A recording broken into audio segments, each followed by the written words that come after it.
Hare Krishna. Hare Krishna. So today we are continuing our seminar on how to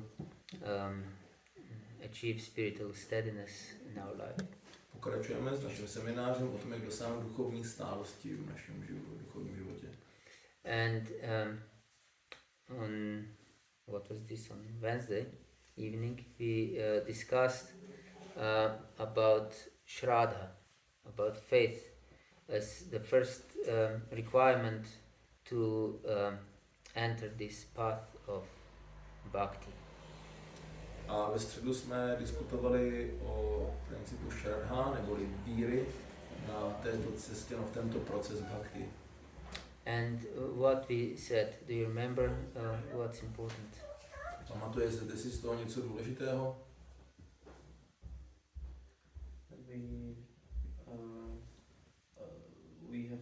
We have to trust to do anything in this world.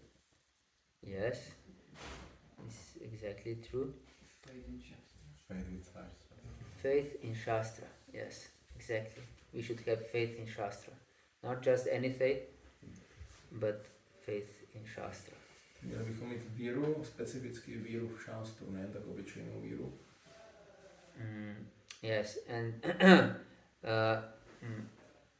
it should be also mentioned, we didn't mention it last time, but we mentioned now, that if we have firm faith in Shastra, that is reflected in two characteristics. A minule jsme to neřekli, ale řekneme to teď, že když máme tu víru v šástru, tak se to projeví dvěma způsoby. And the first, of course, is trust in the words of the scriptures. První je samozřejmě ta důvěra ve slova písem. And the other is great enthusiasm. A ten druhý příznak je velké nadšení. If you really have faith in Shastra, that will result in great enthusiasm. Když my budeme mít víru v šástru, tak to bude mít za následek velké nadšení. So if we notice in our life some lack of enthusiasm, that means we lack faith in Shastra. Když si všimneme v našem životě nějakého nedostatku nadšení, tak to znamená, že máme někde nedostatek důvěry v šástru. And I will give you some example. Dám vám k tomu příklady. For example, if I would tell you that you do something very simple and in 1 week you will earn 20 million euros. Například, když vám řeknu, že budete teďka dělat tady nějakou jednoduchou činnost a za týden vyděláte 20 milionů euro. And if you would really believe my words, you would be very enthusiastic to very diligently fulfill every requirement. A pokud budete věřit mým slovům, tak budete velice nadšeně naplňovat veškeré mé požadavky. Isn't it true? Není to tak?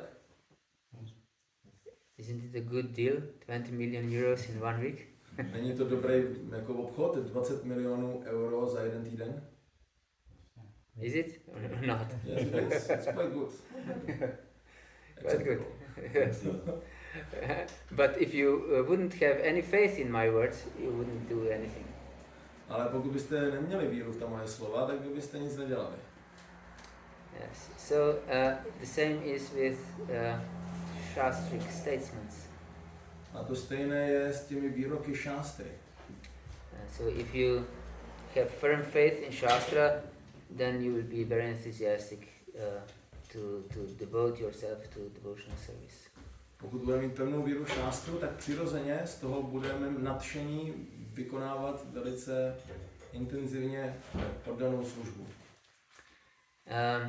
So when we get this faith, and Bhaktivinoda Thakur explains that this faith comes from, as we commonly name it, Agyata Sukriti.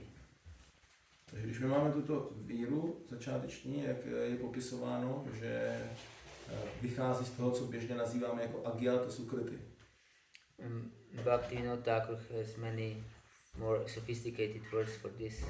for example, Bhakti Unmukhi Sukriti.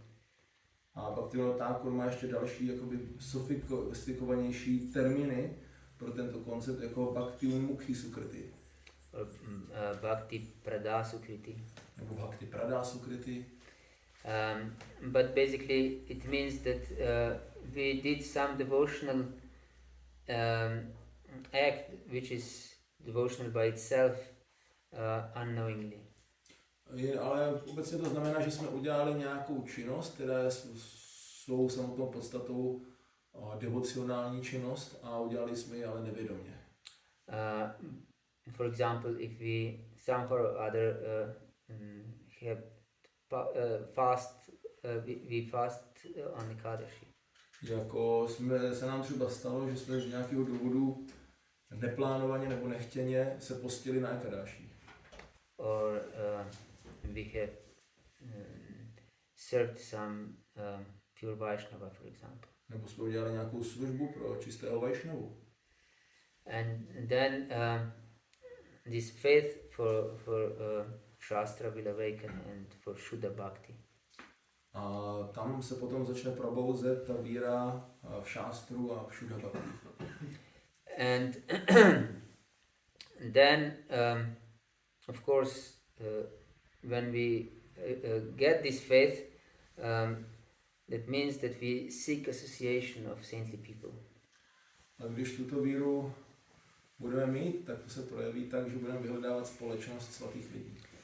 Because we cannot live anymore in the worldly society.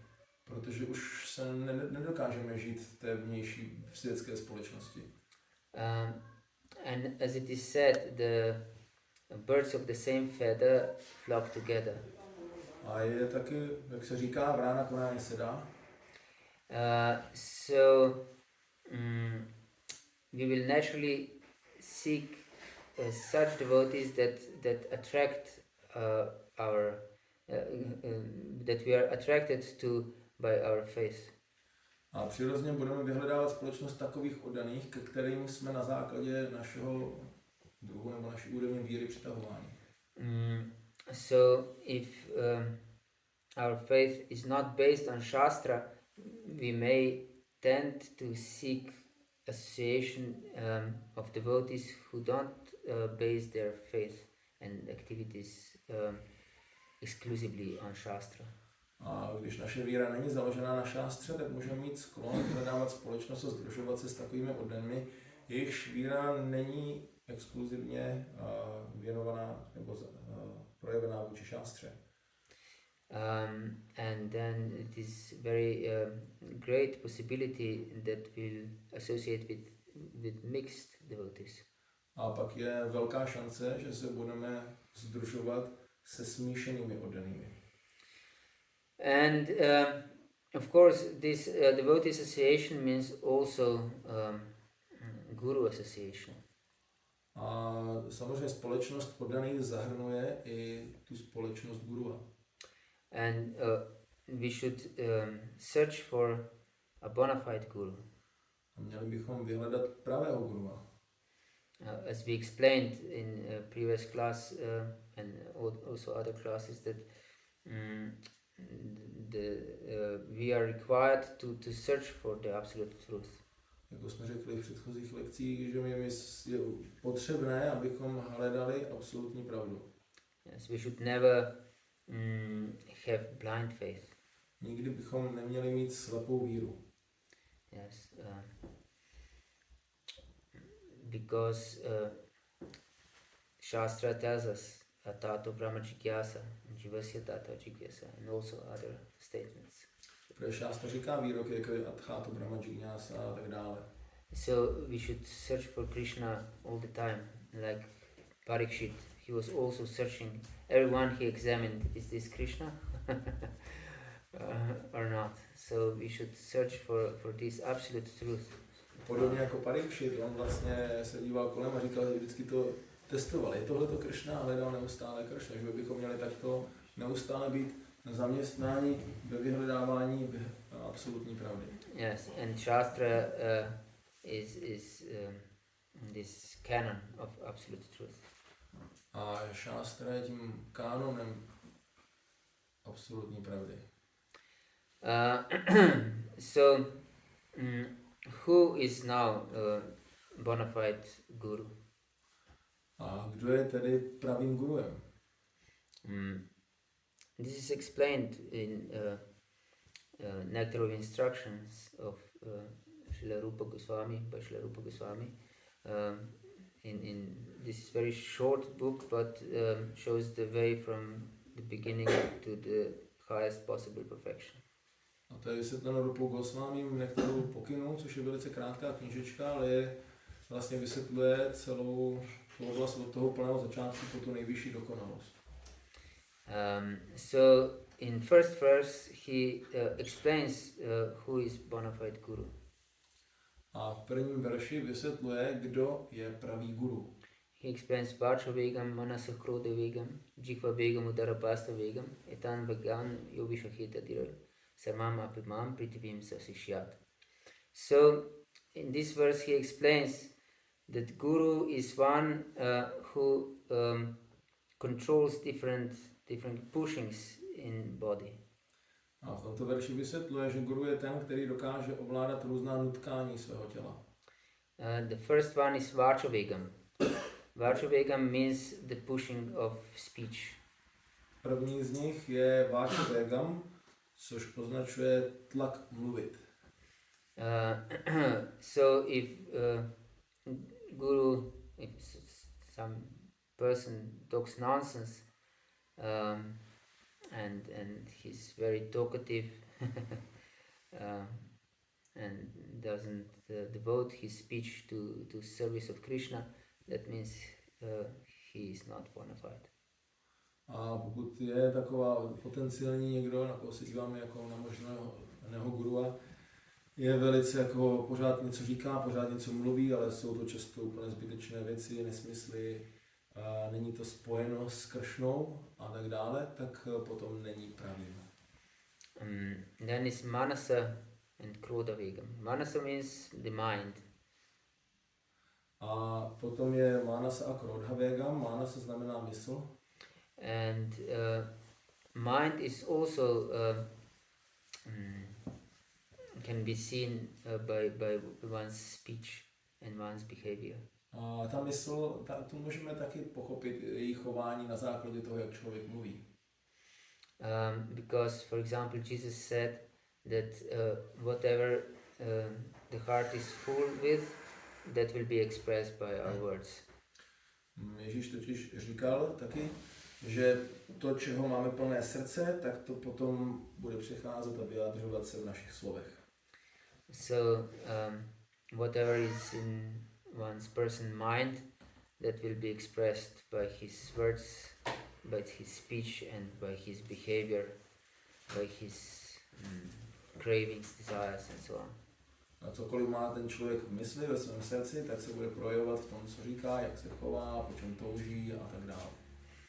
Then the next one is Krodha. Krodha is anger. And anger is very difficult to control. A další je Krodha. Krodha znamená hněv. A hněv se ovládá moc těžko. If someone is uncontrollably angry, he's also not pure devotee. A pokud je tedy někdo nekontrolovaně hněvivý, tak taky není čistý oddaný. Of course, even pure devotees use their anger, but they're not controlled by this anger. A samozřejmě i čistí oddaní používají hněv, ale nejsou tím hněvem ovládáni. They use anger as a tool to serve other living entities. Používají svůj hněv jako nástroj ke službě dalším živým bytostem. Because sometimes some living entity needs to be treated by anger in order to realize their misgivings. A někdy je nutné, aby nějaká živá bytost, nějaká osoba se s ní zacházelo, bylo s ní nakládáno prostřednictvím hněvu, aby si uvědomila, co dělá špatně. and that he's on the wrong path. A že je vlastně na špatné cestě. So this is Kroda, yes. Then is Jihva Vigam, that is the pushing of the tongue. Takže toto je krodha. Potom je další džihva vegam a to je nutkání jazyka, něco chutnat. Of course we know that the function of the tongue is twofold. One is speech, but we already discussed this. And the other is tasting of some tasty prasad or food in general. A víme, že jazyk má dvě funkce, tu jednu jsme pokryli, to je to mluvení, a druhá je, že touží ochutnávat něco dobrýho, nějaký dobrý prasáda nebo nějaký prostě jídlo obecně. So if we see that someone is very, very addicted to tasting something very tasty, that also means that he's not pure devotee. A když vidíme, že někdo je úplně závislý na tom pořád něco dobrýho ochutnávat, tak to taky naznačuje, že není ještě čistý oddaný. That doesn't mean that we should avoid tasty prasadam, of course not. To neznamená, že se máme chutnému prasádám vyhýbat, to jako ne. But if we are disturbed that there is not tasty prasadam available, that means that we have some problem. A pokud jsme ale rozrušení, že není dostupné to chutné vynikající prasádám, tak potom máme nějaký problém. For example, if there is just khichdi and no sweets, and we complain, that means that we are not really controlled. A pokud je například na prasádám jenom kyčlí, ale nejsou žádné sladkosti a my si začneme stěžovat, proč to tak je, tak to znamená, že nejsme zrovna moc ovládnutí. So, next is udara, that means our belly. A pak je udara, to je naše břicho. And if you want to stuff our belly too much by food, because this is also a pushing, then that's the sign that we are not controlled. Když potřebujeme pořád mít nadspaný břicho, to je taky určitý nutkání, tak potom to znamená, že taky nejsme zrovna ovládnutí. And how can we know this? Jak to poznáme? That we have this problem? Když máme tento problém, we eat even if we feel that we are full. Yes. jíme třeba i když jako jsme plní. And this is also expressed outwardly if someone is overweight, have too much weight. A někdy se to projeví tím, když je někdo pořádný tlusťoch. That means that he eats too much. To znamená, že se cpe moc. More than he needs. Víc než potřebuje. More than is required. Víc než je potřeba. So this is udara vigam. And then is pasta vigam. Upasta vigam is the pushings of genitals. A pak je upastha vegam, což znamená tlak genitálií. And this is a big problem in today's world. We can see in different societies, even in our society. To je velký problém, to můžeme vidět v různých společnostech i v té naší. This pushing is very strong, and if someone is not controlling this pushing, even if he or she is so-called advanced devotee, we should know that that is not true. Takže když to někdo nedokáže ovládnout, a i když možná vypadá nebo má status nějakého pokročilého staršího daného, tak můžeme vědět, že není. And if there is someone who preaches that this is needed for spiritual advancement, to enter these deepest rasas of Krishnas, we should know that this is cheating. A když někdo začne kázat dokonce, že to je ve skutečnosti potřeba, aby jsme mohli proniknout do těch hlubších nálad služby Kršnovi, těch hlubších ras, tak to je úplný podvod. Or that he explains that this is just natural, and if we could control it unnaturally, then that means that we are acting against God's will. This is also cheating. A nebo když tvrdí, že je to úplně přirozený sklon a že není dobré to nějak uměle omezovat a že tím vlastně jdeme proti božímu přání, tak to je další druh podvodu. And we will see in this world majority of humanity is just cheating each other. A vidíme, že v tomto světě většina lidstva podvádí ostatní. So only few rare souls are seeking the true absolute truth. A jenom pár výjimečných duší, tak jsou ti, kteří opravdu hledají upřímně tu absolutní pravdu. And only such controlled person is qualified to have disciples all over the world. A pouze takto ovládnutá osoba je kvalifikovaná, aby měla žáky po celém světě. And now comes big surprise. A teď přichází velké překvapení. Lord Chaitanya and also Srila Prabhupada said that everyone should be a guru. Pan Chaitanya i Srila Prabhupada řekli, že každý by se měl stát guruem. And we also explained in one lecture, I think so, at least, that mother is the first guru of a child. Možná jsme to taky zmínili, aspoň na nějaké lekci, že matka je prvním guruem dítěte. And of course the husband is considered to be wife's guru. A manžel je považován za guru a manželky. And those who are in renounced orders are natural gurus of society. A ti, kteří jsou ve stavu odříkání, jsou přirozeně gurové pro zbytek společnosti. So everyone should strive to achieve this control over himself, over these pushings. A každý by měl se snažit ovládat všechny tyto tlaky. And then Rupa Goswami explains further what are characteristics of this pure devotional service and what is beneficial and what is detrimental for spiritual path.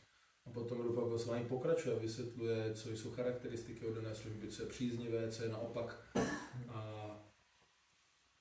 zničí oddanou službu. Yes, and we should also consider this in our search of proper association. A toto všechno bychom měli zvažovat, když hledáme pro nás vhodnou společnost.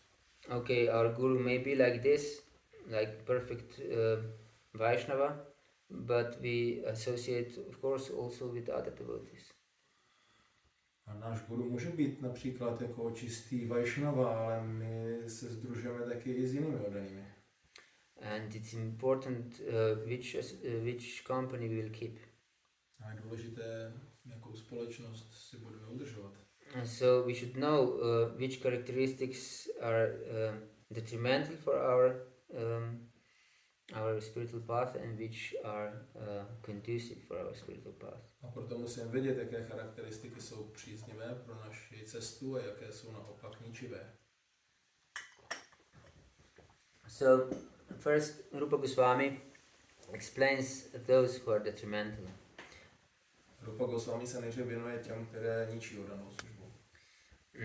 And first he says atyahara prayasascha prajalpanyamagraha jana sangascha lolyamcha shadbir bhaktir vinashati. Vinashati means destroys. No to verši je řečeno shadbir bhaktir vinashati a vinashati znamená to, co ničí. And these 6 items destroy our bhakti. Těchto 6 aspektů naší bhakti zničí. And first is atyahara. A první atyahara. Ati means too much. A ati znamená příliš a Ahara means eating. a ahara znamená jezení. That too much eating or too much collecting also. Buď moc jíme, anebo moc shromažďujeme. This is the first item. And we discussed this overeating previously in these pushings also. A tohle přejídání jsme zmiňovali i v tom předchozím verši. This overeating is the sign that we lack something very deeply in our heart. Přejídání je znakem, že něco postrádáme hluboko v srdci. Overeating and overcollecting things also. A nebo když příliš hromadíme věcí. That's why what are new modern places of worship? Proto jaké jsou ty moderní místa uctívání? Shopping centers, yes. Shopping malls. Velký obchodáky, obchodní centra. Yes. These are modern places of worship, yes. People gather there and seek for their inner satisfaction. To jsou moderní místa uctívání, lidi se tam srocují a hledají způsoby, jak naplnit své vnitřní přání. Yes, because they are deeply vacant in their heart, so they need to fulfill it somehow or other by either collecting things. Also, much of these things are not needed at all, or overeating, because we connect eating with this primordial instinct that we are satisfied when we eat. When we were small, we craved for eating, and even now. Takže naplňujeme když už mají prázdnotu, cítí prázdnotu ve svém vnitru, tak si ho snaží vyplnit tím, že buď něco kupují, pořád a zhromažďují, pořizují nové věci, anebo tím, že musí pořád něco jíst, protože to tam mají z toho, jak bych řekl, raného věku, podvědomí, že prostě jsou spokojení tím, když do sebe budou něco pořád. So this is the sign that we are deeply dissatisfied in our heart. A to jsou příznaky toho, že v našem srdci jsme velice nespokojení. Yes, and then is prayasa. That means over endeavoring for some material achievements. A pak je prayasa, a to je přílišná snaha dosáhnout určitých světských věcí. And of course, if we want to achieve something very big in materially, then everything else will suffer in our life. A samozřejmě, pokud chceme něčeho velkého materiálně dosáhnout, tak všechno ostatní v našem životě bude trpět. Of course, if we are devotees, we tend to blind ourselves and also others that this is service for Krishna. A když jsme oddaní, tak se snažíme zaslepit sebe i ostatní s tím, že se snažíme obhájit, že to je vlastně služba Krishnovi. And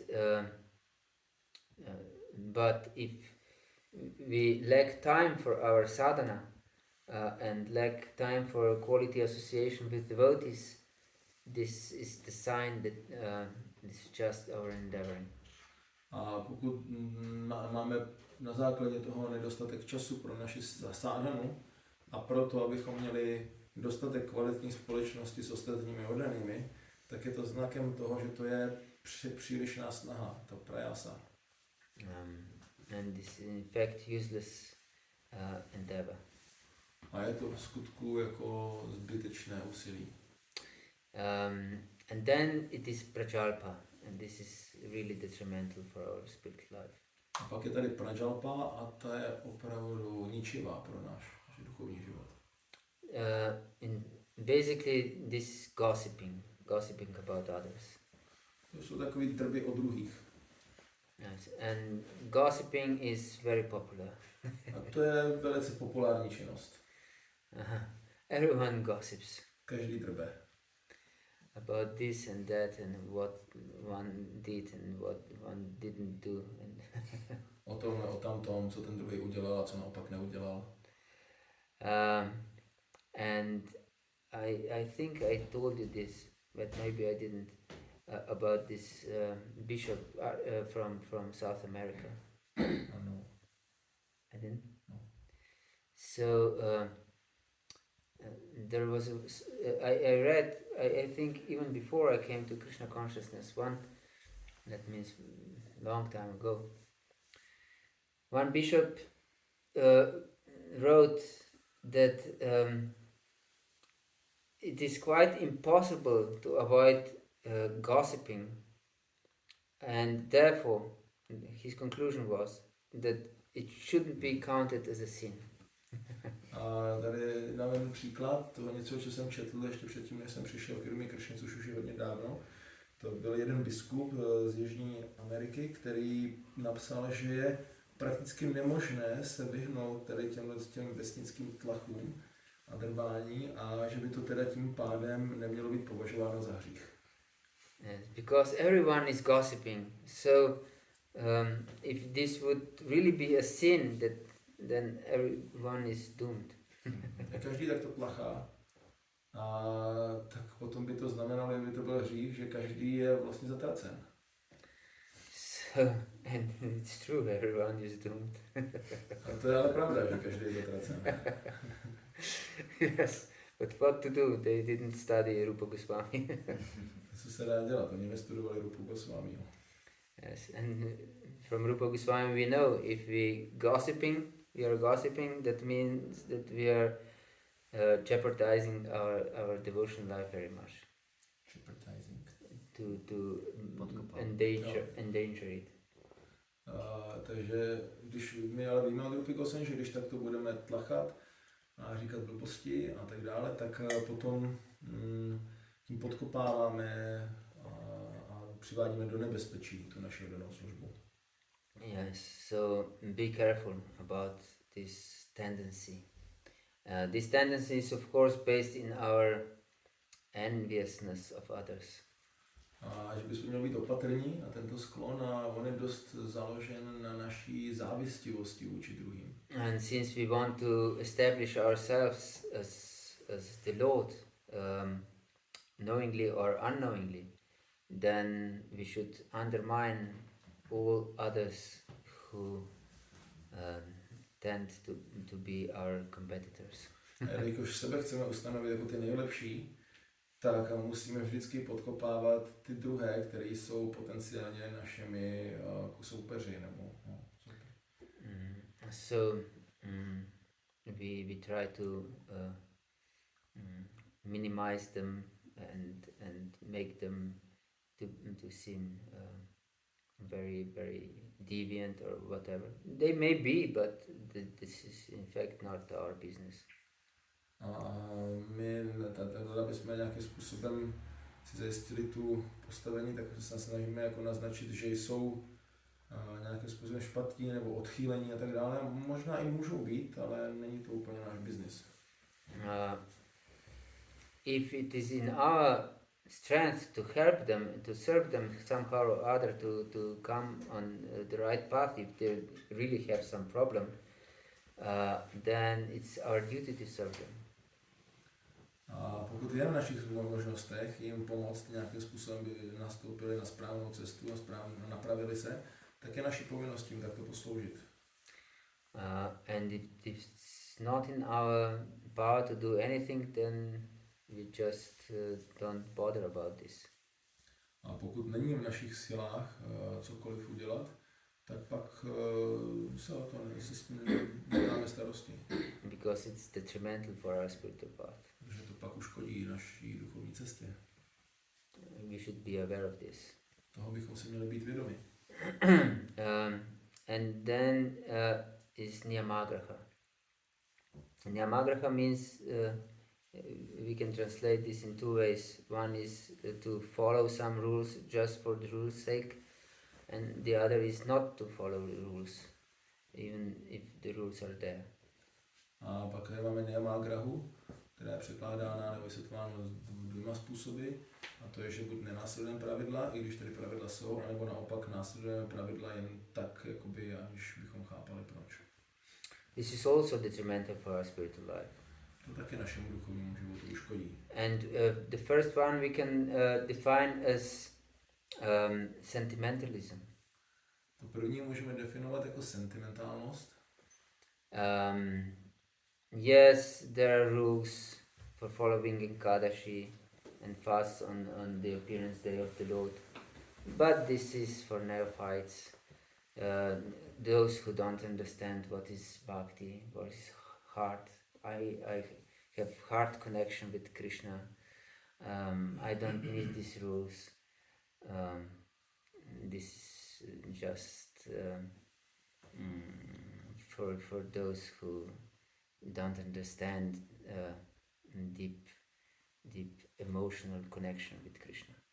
A můžeme si začít jako to říkat tak, že tak jako jsou tady pravidla, samozřejmě bychom měli něco následovat, něco nejíst na Ekadáši a držet nějaký pusty na dny zjevení nejvyššího pána, ale to jsou všechno jako vnější pravidla pro ty, co jsou na začátku, co ještě nemají tu skutečnou bhakti, ale já mám ten vnitřní napojení na pána na té jako emotivní úrovni a už mám to cítění a tím pádem tyhle ty věci jako pro mě nejsou a nejsou nutný. These are those who don't follow the rules. To jsou osoby, kterým nenásledují pravidla. And then we have fanatics. Pak máme fanatiky. And those follow the rules even when there are no need for following. Ti pravidla i v případě, že vlastně není potřeba to dané pravidlo v tu danou situaci následovat. And in fact they don't understand the purpose of rules, and even in fact deeply inside they even lack faith, but they put a show of staunch devotee just to convince themselves and others that they are real good devotees, but in fact they're very shaky inside, and little push and they will fall down. A oni jakoby takto následují velice rigidně a často jakoby dokážou rozlišit ten princip, pro které to pravidlo tam vlastně je, nepochopí ten jeho skutečný význam. A často můžou mít i nedostatek víry celkově, ale schovávají se za takového rigidního oddaného, který následuje velice striktně všechno vnitřně, ale uvnitř je velice křehký a slabý. So we should know why to follow some rule and why not. Měli bychom proto vědět, proč nějaké pravidlo následovat a proč ne. There is some story I heard from someone that I don't know if it's true or it's just some instructive story. Once there was a marriage in India, and some cat was running here and there and making havoc. To je tady jeden příběh, který nevím, jestli je 100% historická pravda, anebo je to jenom jako poučný příběh, ale byla tady svatba v Indii a kočka tam běhala všude a vytvářela tam poprask. And mother of the bride caught this cat and put it under some bucket. A matka té nevěsty chytila tu kočku a zavřela ji pod nějaký koš. And then the next generation had marriage. A další generace potom měla svatbu, sňatek. And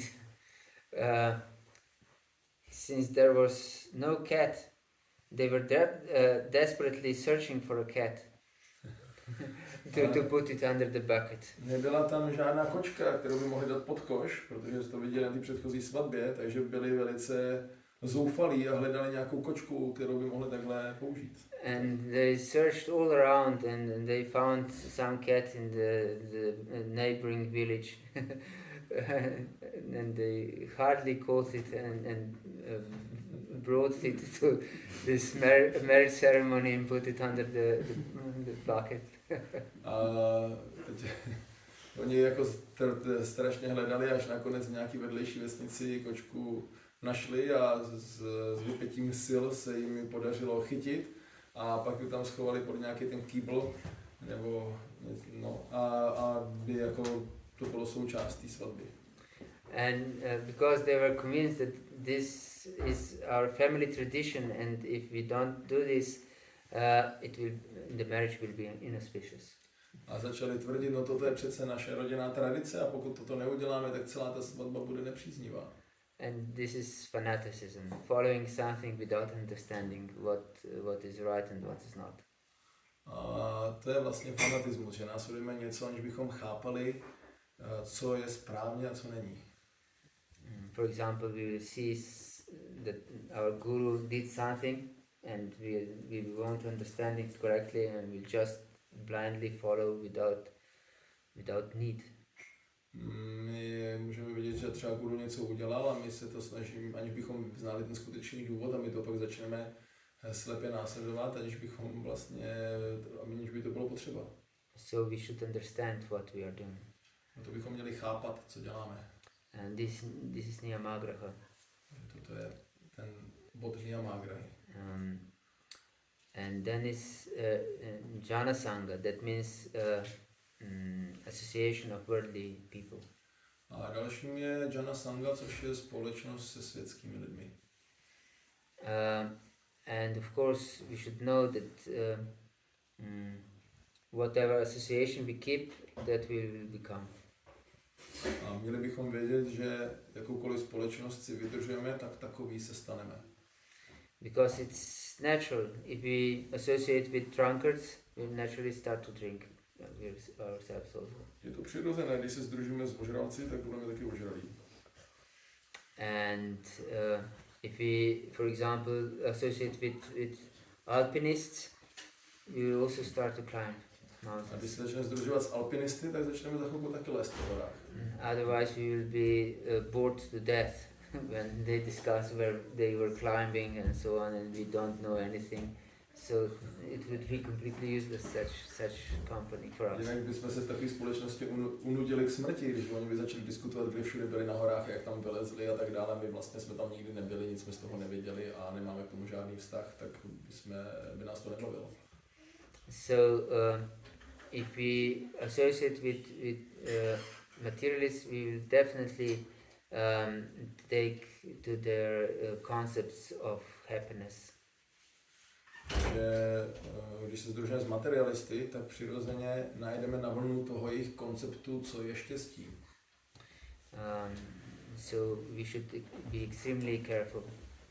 And it's also we need to understand that whoever we meet in fact in this world, it leaves some impression in us. Takže to bychom měli být velice extrémně opatrní a měli bychom vědět, že kohokoliv v tomto světě potkáme, tak to na nás zanechá nějaké věmy. Because our consciousness is compared to wax. Wax is this. Vosk. Vosk. Protože naše vědomí se přirovnává k vosku. And in older times they put the seal into the wax. A ze starých dobách tak do toho vosku vlastně dávali ty pečetě. And our consciousness is similar. Whoever we meet in our life, there is some seal in our wax-like consciousness. A tak to funguje s naším vědomím. Kohokoliv potkáme, tak tam se vytvoří takový otisk do toho vědomí, které se podobá vosku. That's why it's so important to perform harinams. Proto je tak důležité vykonávat harinámy. Because we leave impression in people's consciousness, even if they don't know it. Protože zanecháváme ten otisk v tom vědomí těch lidí, i když oni si toho ani nejsou vědomi. But if we associate with materialists, we will have a lot of these impressions in our heart.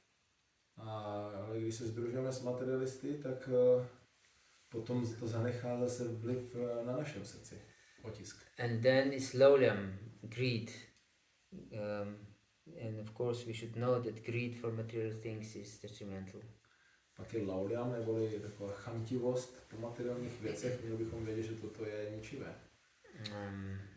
Yes. So these 6 items destroy our bhakti. A těchto 6 věcí ničí naši bhakti. And then we should consider our association by next 6 items which are conducive, which are beneficial for our devotional service. Pak bychom měli to vyvážit těmi 6 aspekty, které jsou příznivé pro vykonávání naší oddané služby. And this is Utsahan Nishchaya Taryat Tat Tat Karma Pravartanat Sangatyagat Sato Vriti Shadbir Bhakti Prasidyati. Prasidyati means that this bhakti will flourish. Takže na konci tohoto verše použiju to slovo prasidyati, což označuje, že když budeme následovat tyto prvky, tak naše bhakti bude rozkvétat. And the first is Utsaha, that means enthusiasm. And we discussed this enthusiasm. Enthusiasm is the sign that we have faith in Shastra. A první z nich je utsaha, neboli nadšení, a to jsme už diskutovali. Říkali jsme si, že nadšení je výsledkem naší víry v písma. Yes, and but we should be careful because this enthusiasm can be also something temporary thing, ephemeral. Temporary thing, like? Ephemeral means also temporary, very flickering. Okay. Takže stejně tak musí být opatrný, protože toto nadšení taky může být něco velice dočasného. Because mind tends to seek happiness in different things all the time, because nothing satisfies the self except bhakti, and mind is searching and trying to enjoy in different things, and nothing satisfies him, and then also tries to be satisfied in bhakti, but it's not materially satisfying, maybe after some time, and then he searches for another thing, and we lose our enthusiasm. Protože mysl je zvyklá hledat to nadšení a to vzrušení v různých věcech, tak to přelétá z jedné na druhou, protože ve skutečnosti nikde nenachází to skutečné uspokojení na duchovní rovině, a tak je zvyklá to střídat, a když v té bhakti vlastně je to taky jenom takové povrchní a nenajde tam to materiální uspokojení po nějaké době, tak zase přeletne někam jinam. So if our enthusiasm is not based on faith in Shastra, then it will be flickering. Pokud naše nadšení není založeno na důvěře v šástru, tak bude přelétavé. Yes, and utsaha means endeavoring with conviction. This is the right path. A utsaha Nishchaya znamená, že budeme pokračovat, snažit se s přesvědčením, že toto je ta správná cesta. Yes, so this goes hand in hand with enthusiasm. To jde ruku v ruce s tím nadšením. And also daryat, that means great determination and patience on our path. A dharyat je odhodlání, což znamená odhodlání zároveň zahrnuje trpělivost na té cestě. Yes, because we need great determination and patience, because our faith will be put to test many times. Potřebujeme to odhodlání a potřebujeme trpělivost, protože naše víra bude podrobena testům mnohokrát. We discussed, I think, yesterday that we can that this path of bhakti is very protected, and Krishna may not give you immediately bhakti. In fact, it said mukti dadati karhishit smatam bhakti yogam. Krishna easily gives mukti but not bhakti. A taky jsme se bavili minule, že ta oddaná služba bhakti je velice ochráněná, že Krishna ji nedává snadno. Může dát mukti docela snadno, ale bhakti to nedává jen tak někomu. So we'll definitely be tested. Takže dozajista budeme testováni. Don't be surprised. Nebuďte pak překvapeni. So you should be very determined and patient. To bychom měli být velice odhodlaní a trpěliví. And then is tat karma pravartana. That means that we should engage ourselves in service. A pak je tatat karma pravartanat, to znamená být zaměstnáni ve službě. Yes, because karma means work, so we should work for Krishna. Karma označuje práci a proto my bychom měli pracovat pro Krishnu. And Sanga Tyaga, that means the exact opposite than in previous, so we should leave the association of non-devotees. Sanga Tyaga, znovu podobně jako v předchozím verši, označuje, že bychom měli se zřeknout společnosti neoddaných. And Satovritti, we should follow the example of saints.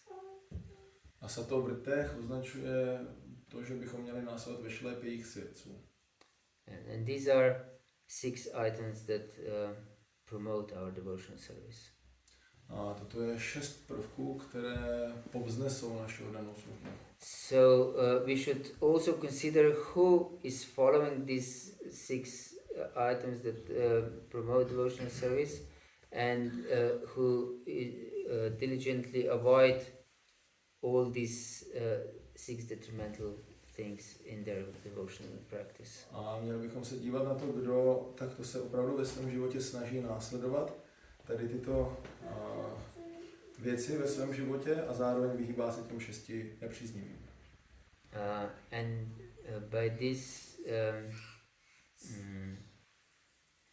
proper discrimination, because we should have this health discrimination, we should keep proper association in our devotional life. A na základě takového dobrého rozlišování, které bychom měli vlastnit, tak bychom se potom měli sdružovat s příslušnými oddanými v našem duchovním životě. Yes, because this is crucial for our spiritual success. Protože to je pak klíčové pro náš duchovní pokrok. Hare Krishna. Hare Krishna. We could further discuss, but it's quite late. Okay, is there any questions or comments? Yes, please. Yeah, the general tendency when we hear these descriptions, how the proper devotee should look like, we have a tendency often to see, okay, oh, I saw him, he is not doing this, this is the proof, he is not proper devotee, oh, he's doing like this, oh, and he's not following, oh, that's him actually, so I hope he hears that. So we have a tendency, and then can be like feeling, oh, I told him actually, and just we have a tendency to put others down, but also you say that we should discriminate and judge others, not judge, but consider our association according to this. And with our mentalities, we can see so many weak points in others that we can end up that maybe not many are very good association for us. Mm-hmm. And I would add it in modern days, in mainstream ISKCON, could be also in some places true. The devotees, they make photos of how, dressed on Instagram, and then some photos from Harinam, and they just live, the both lives together. So it can be true, but also sometimes we can be too critical. So I put so little more points together, but maybe you can somehow or other make it. Yes, it is true. That is really. I will just sort of translate. Okay. Říkám, že když slyšíme o tom, jak má vypadat ten správný oddaný, tak máme zaprvé všichni tendenci se dívat, vždycky přemýšlet od těch ostatních, jak aha, tady tohle on nedělá a tady tohle on dělá špatně a tak dále, a tím se vlastně jako povyšovat nad ně nebo nějakým způsobem snižovat, a je to pro nás důkaz, že jsou vlastně jako horší. A na druhou stranu bylo zároveň řečeno, že máme posuzovat i druhé, aby jsme si našli dobrou společnost, což jakoby potom můžeme s takovouto mentalitou vidět všechny nekvalifikovaný jako dobrou společnost pro nás, protože každý má nějaký nedostatek. A zároveň to může být někdy i pravda, že v některých místech opravdu je ten mainstream tak zkompromitován, že vlastně ty osoby jako žijou velice uvolněný duchovní život společně s tím hrubým materiálním. Thank you for this question. It's really important. Krishna explains in 13th chapter of Bhagavad Gita what is real knowledge. Takže děkuji za otázku, je to velice důležité. Ve 13. kapitole Krishna vysvětluje Bhagavad Gita, co je skutečné poznání. And there is also mentioned that the desire to live in solitude. A tam je i touha žít v osamění. But that doesn't mean that we go to some cave in Himalayas and live there alone. A to neznamená, že odejdeme do jeskyně v Himalajích a tam budeme ještě sami nějak přežívat. But we should consider who is proper association, but not in this judgmental mood, as you mentioned. Ale měli bychom ale posuzovat, kdo je správná společnost, ale ne s takovým jakoby odsuzujícím nebo posuzujícím moodem, jak jsem já zmiňoval. Because this is then turning ourselves into prajalpa mood. Protože tím se přepínáme do toho prajalpa moodu. And we tend to look faults in others. A máme tendenci v ostatních vidět chyby. And this is of course detrimental for our spiritual path again. A to může být zase opět ničivé pro naši duchovní cestu. So we should be in the first place good association ourselves. V první řadě bychom se měli snažit být tou dobrou společností my. And try to inspire others to be good association also. A snažit se inspirovat druhý, aby byli taky dobrou společností. Because the devotees are the best candidates to be good association. Protože oddaní jsou ty nejlepší kandidáti na to být tou dobrou společností. And of course we should also help those who are innocent living entities to become good association. A my taky musíme tím nevinným živým bytostem nevědomosti se snažit jim zajistit dobrou společnost. That they also become good association. Aby se taky stali dobrou společností postupně. Yes, and if we see that there is some deviation, like you mentioned, this taking photos on Instagram, half dressed and so on, we should avoid this by all means. Not to criticize, but we should avoid. A když třeba vidíme, že se něco děje takového, třeba bylo změno, že si spotí polonahý fotky nebo polooblečený na Instagram a tak dále, tak tomu bychom se měli vyhnout všemi způsoby. Ne to kritizovat, ale vyhnout se. Of course, if it is in our power and possibility to somehow or other help those devotees to see their deviation or madness, then we should of course help them. But if it is not, we should just leave them alone. A pokud je v našich silách samozřejmě tím oddaným pomoci a mít na ně vliv a nějaký přimět k tomu, aby to takto nedělali, tak bychom to měli udělat, ale pokud to není v našich silách a nemáme moc s tím cokoliv udělat, to bychom je měli nechat stranou ze svého života. But we should know, we should not blind ourselves. There will be always some, as Bhaktivinoda Thakur says, Kali Chilas. A neměli bychom být zase slepí, protože Bhaktivinoda Thakur říkal, že vždycky budou nějací kaličelové. And those Kali Chilas, that means disciples of Kali. Yes. To znamená, že jsou žáci Kaliho. And they will wear tilak and kopin and be presented as devotees and have kanti mala around their necks. but they will be just disciples of Kali.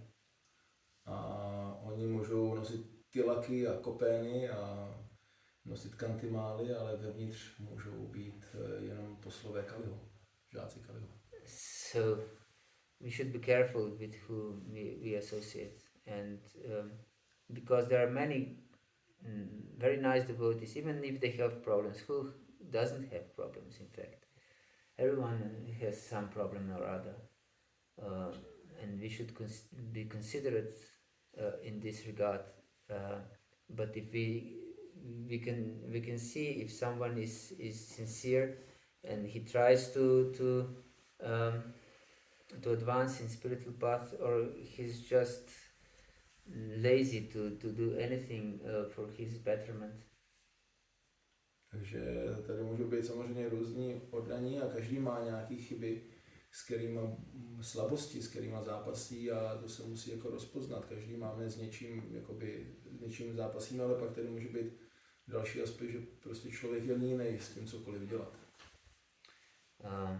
So we should be careful how we react to such improper association, and so that we don't implicate ourselves in such association, and also that we should avoid this judgmental mood, this prajalpa mood. Tady ty dvě věci, bychom se měli vyhnout tomu být takové společnosti a zároveň se vyhnout tomu posuzovacímu a prajalpovacímu moodu. So of course we should know that not everyone is perfect, and this is extremely rare, in fact, and we should seek at least those who are sincere enough to try to clarify their heart and to clean themselves, and they're trying hard to advance, and they don't compromise their devotional service. Takže můžeme mít různé výzvy a problémy, ale měli bychom se sdružovat hlavně s těmi, kteří se opravdu snaží s tím vším bojovat a překonávat to a nekompromitují principy oddané služby. That's my answer. Hare Krishna. Maybe Yes. add a little bit, because it's not always as easy. Sometimes there is the person doing wrong thing, Yes. and okay, you can't do anything with him, Yes. so you disassociate and you do your own thing. But there are others innocent who think, okay, this is the way how We should. how he does it, and he is also, or she is also a devotee. So, and you see these are influenced by that person, and if you want to warn them, it's difficult to not come to the point you mention them or point to the specific person, if that is the specific case. Could be that you just sometimes you explain generally, but it doesn't click. That also happens. So then you have to say more specifically, and then you are engaged for the benefit. You have two options. Neither option is like completely perfect. You either don't tell them and become allured, or you tell them, but you like make the bad image of that person in the mind of that other person, and it can come back to you also. Yes. Can you translate? Takže ještě ty věci nemusí být úplně tak jednoduchý, protože když je nějaká osoba, jsme obyčejný oddaný a řekneme si, tak dobrý, nebudu se s ní sdružovat, protože dělá takovéhle špatné věci a nebudu pomlouvat, protože to je prajalpa, v pořádku, ale když tam jsou zapletený do toho další osoby, který vidíme, že jsou třeba nevinný a jsou tou osobou ovlivněny, tak my, když jim to vlastně nevarujeme a neřekneme jim, na co si mají dávat pozor, tak jim vlastně, tak to můžeme způsobit újmu, a zároveň, když jim to řekneme a jsme nuceni poukázat na tu konkrétní osobu, tak tím zase se dopouštíme nějakého jako pomlouvání nebo toho tlachání. Tak. Yes, it's true what you mentioned, and I believe many of us have been in similar situation. Takže je to pravda, ano, co říkáš, a mnoho z nás jsme určitě byli v podobných situacích. And in this case, first, as you mentioned, we should explain those innocent devotees about general principles with specific problems that they can face with that person. No, v tomto případě bychom nejdříve ze všeho měli se snažit těm nevinným oddaným vysvětlit ten obecný princip toho problému, kterému můžou čelit s tou danou specifickou osobou, ale vysvětlit to celý obecně. But if it doesn't click to them, then we should be a little more specific and say that maybe it's not so beneficial for them because of such behavior. But we should warn them that they should not judge, but just be careful not to associate too much in this regard. A můžeme potom, když to nepomáhá, nefunguje, neklikne to tam, tak můžeme říct něco konkrétnějšího, že prostě tady třeba ta osoba nemusí být úplně vhodný na společnost a tak dále z toho důvodu, ale že by jako pořád neměli kvůli tomu být vůči ní kritický nebo takhle a to nějak odsuzovat, ale prostě by si měli být vědomí prostě toho aspektu. But in every case, we should be great example for themselves. Ale v každém případě my bychom měli být ten dobrý příklad. And in such a way that will be very much inspired in our association.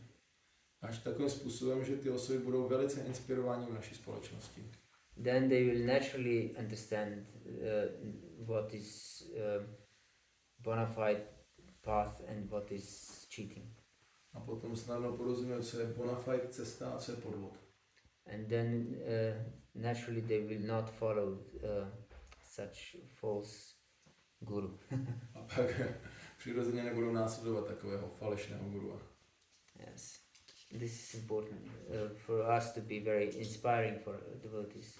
Proto je důležité, my sami, když něco takového jako prožíváme, tak jsme byli inspirací pro ostatní oddaných svým postojem. If you just complain about others and warn them, you know, you shouldn't be like this or that will not work.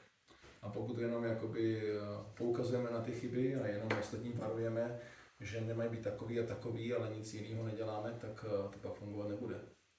But if you will be great inspiration, that they will be enthused to follow the right path. A když my budeme sami jednat tak, že to pro ostatní bude inspirací, tak budou nadšení následovat správnou cestu. Hare Krishna. Hare Krishna. Hare Krishna. Anything else? You put the hand up? No, but I have a question. Okay. We sometimes discuss with friends the topic of sexuality. I offer me the opinion that connection with loving partner is the way to God, and it's usually this partner not meant as a husband and a wife, and or the opinion that we can sacrifice the sexual act to the God. So what I could answer to people about such opinion. Že tady někdy s nějakými lidmi mluvíme o sexualitě a padají tam názory jako třeba, že to druhý to bylo, že můžeme tu sexualitu obětovat Bohu nějakým způsobem, jako nějaký akt pro jeho potěšení, a ten první byl, že je to cesta, jakože když nabídneme tu lásku tomu druhému, zvlášť v tom manželství, je to tak? Jako, tam to bylo právě myšleno, že, jako, že to je jako projev lásky mezi partnery, aniž by nutně museli být jako oddaný. Oddaný, jako sezdaný. Jako sezdaný. Jest manželé. Jako manželé, takže to je jako v podstatě taky jako cesta k Bohu. No? Cesta k Bohu, že když projevíme náklonnost partnerovi, který není náš manžel nebo manželka, tak je to taky cesta k Bohu. So, if I understood you correctly, if you are asked by the people if sexual connection with the man and woman is conducive to attain God. Not asked, we discussed that, and they express, if I express, say, some Vaishnava point of view, they express their point of view that it's all okay when it's in love. Uh-huh. Yeah, so You can explain that Krishna explains and says in 7th chapter of Bhagavad Gita, Dharma viruto bhutishu kamusmi bharatarshapa, that I'm the sex between husband and wife if it is not against religion. To, co můžu říct takým lidem, když se s nimi bavíš, tak je, že Kršna říká, že on je tím sexuálním životem mezi manželem a manželkou v rámci náboženského sňatku, který není v rozporu s náboženstvím. So sexual attraction, of course, is natural. Sexuální přitažlivost je přirozená. Is one of 4 basic needs of the body. Je to jedna ze 4 základních potřeb těla. Like eating, sleeping, and fearing also. Jako je jezení, spaní a taky strachování se nebo obrana.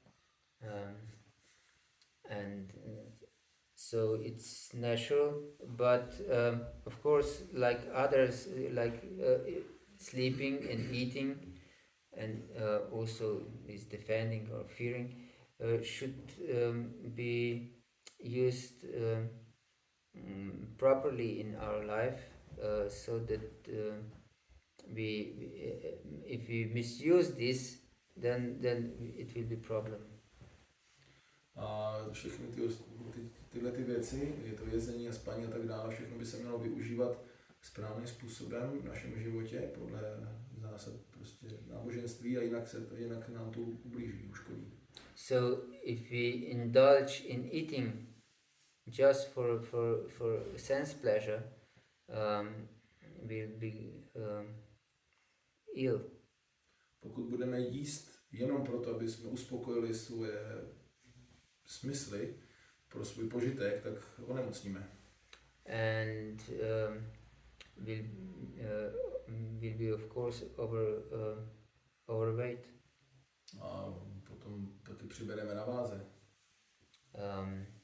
So we should eat to be healthy and not to indulge in some sense enjoyment. Proto bychom měli jíst a proto, abychom byli zdraví a ne abychom si jenom uspokojili smysly. And we should also sleep to live healthy life and not oversleep. A stejně tak bychom měli spát, tak abychom měli zdravý život a ne přespávat se. And then of course we'll also be crazy because we will be influenced very much by tamagun. Potom taky budeme blázniví, protože budeme hodně pod vlivem tamoguny. So similarly, sex life, it should be used with love, of course, within marriage, for the purpose of procreation, and then it will be conducive for our God realization.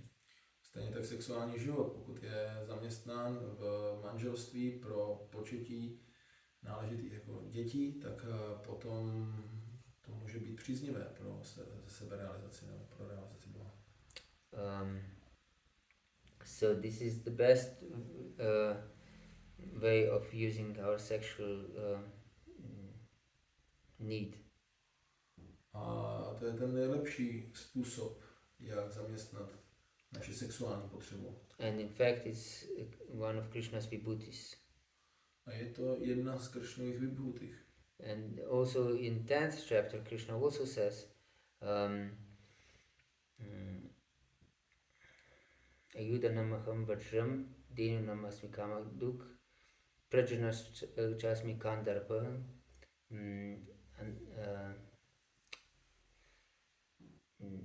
sarpanam asmi